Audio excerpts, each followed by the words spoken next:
responsibility to stand up for the men and women in this country who have no health care. A few months ago, I met a man named James Lowe, 51 years old, 3 years younger than me. James Lowe was born with a severe cleft palate, and because he had a cleft palate, he couldn't speak.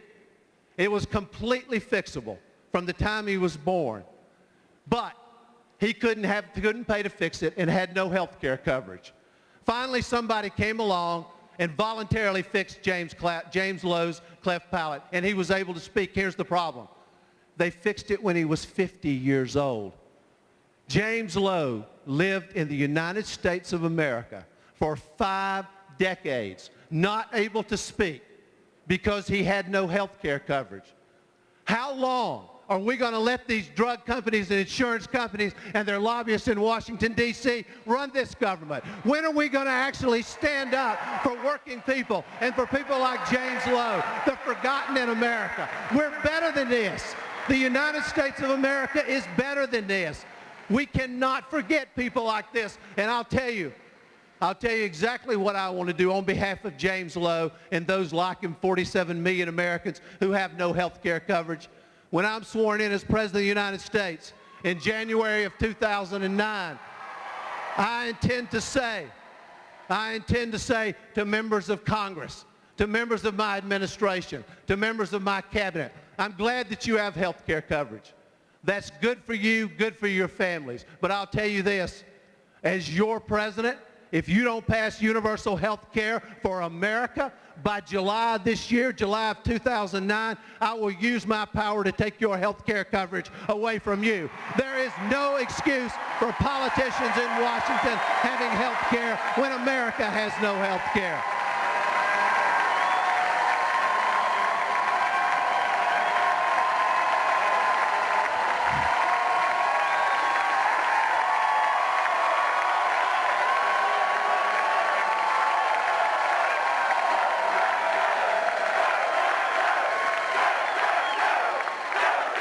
We've seen too much of this. We've seen too much of this. I spoke earlier about American jobs leaving. Look at these trade deals like NAFTA that have cost us millions of American jobs. What did America get in return? What we got were millions of dangerous Chinese toys. That's what we got. This system has to be changed. It is broken. It is rigged. It does not work for the American people. The few are in charge of the government instead of the many. We have got to restore power in this democracy back to the American people. We have to change it, and we can do that together. We can meet our responsibility to our children, to our grandchildren, to ensure that in fact they have a better life. But I don't believe you can bring about this change by taking money from these people, these lobbyists in Washington, D.C. I think you have to stand up for what's right. You have to stand up to change this system. And if you don't believe it needs to be changed, then you better be willing to look your children in the eye and tell them that you're going to turn this mess over to them. Because I don't believe we're going to do that. I think America has proven over and over that we will not allow that to happen. It is time for Americans to be patriotic about something other than war. It is time for America to stand up. It is time for America to make this system work, to reclaim our democracy for our children, for our grandchildren. That's the responsibility that we have. I saw a piece on television a few weeks ago, a documentary from World War II. And it told about the extraordinary accomplishments of the American people during World War II. It was amazing. Americans went across the Atlantic Ocean, defeated Hitler, defeated fascism, went across the Pacific Ocean, defeated the Japanese, built the Pentagon in Washington, D.C. in just over a year. Americans are still just as good and strong as they were then. I want to say this to you. I stand here today before you as the son of Wallace and Bobby Edwards. My parents took me out of the hospital, had to borrow $50 to get me out of the hospital, took me home to a 2-room house in a mill village. And they got up every single day and went to work to make sure that I would have a better life than they had. They met their responsibility. They made certain that their children would have a better life. And I have spent my life fighting against these powerful corporate interests that are taking the government away from the American people. Over and over and over, I walked into courtrooms on behalf of children and families against a whole array of corporate lawyers and money on the other side. And I didn't just walk into that courtroom over and over and over. I went into that courtroom and I beat them and I beat them and I beat them again. And I will beat those interests as President of the United States of America.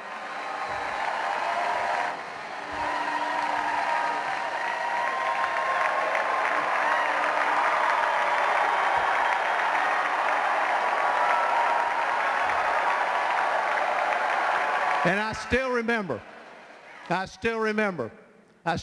one of the last cases I had. I represented a little girl, 5-year-old girl, who was severely hurt on a swimming pool drain. And the company that made that drain knew it was dangerous and other kids had been hurt. And I sat with that family, devastating point in their life, and I told them we could do something about this. We could make her life better. And I gave that family hope.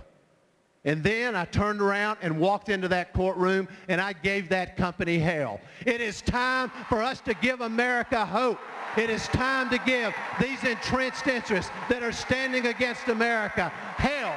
That's the only way we're going to win this fight. It's the only way we can turn America around.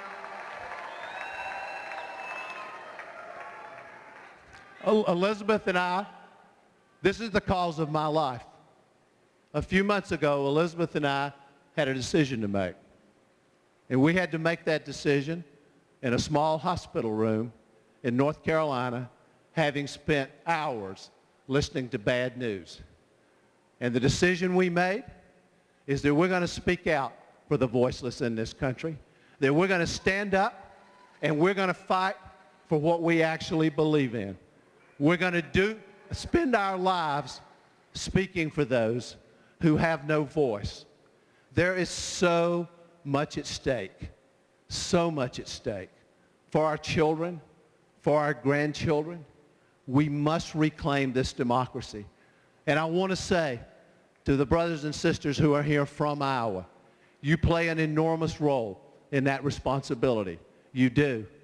Because this president has destroyed the trust relationship between the American people and the president, and he has destroyed the trust relationship between the President of the United States and the rest of the world. And this is where you come in. This is where you come in. Most of America will see us, the presidential candidates, in 30-second sound bites on television. Not you. You're going to see us up close, in your living rooms, in your town halls. You're in a place to judge who is trustworthy, who is honest, who is sincere, who can restore that trust relationship that has been destroyed. And I say to all of you, on behalf of our country that we love so much, please judge us all, me too, up or down, because the rest of the country is counting on you to be the guardians of what kind of human being will be the next president of the United States. And then finally, I want to say why I'm running for president. Because sometimes people say to me, explain, why are you doing this? Why would you do it? Why would you put yourself through it? Why would you put your family through it? I can tell you why I'm running for the president. I run for president on behalf of my father, who worked in a mill all his life and never had the chances that I had. And I run on behalf of the men and women who worked in that mill with my dad, who I grew up with. And I run on behalf of the families in my hometown who lost their jobs and whose lives were devastated when that mill closed. And I run on behalf of women who have come to Elizabeth and me and told us that, like Elizabeth,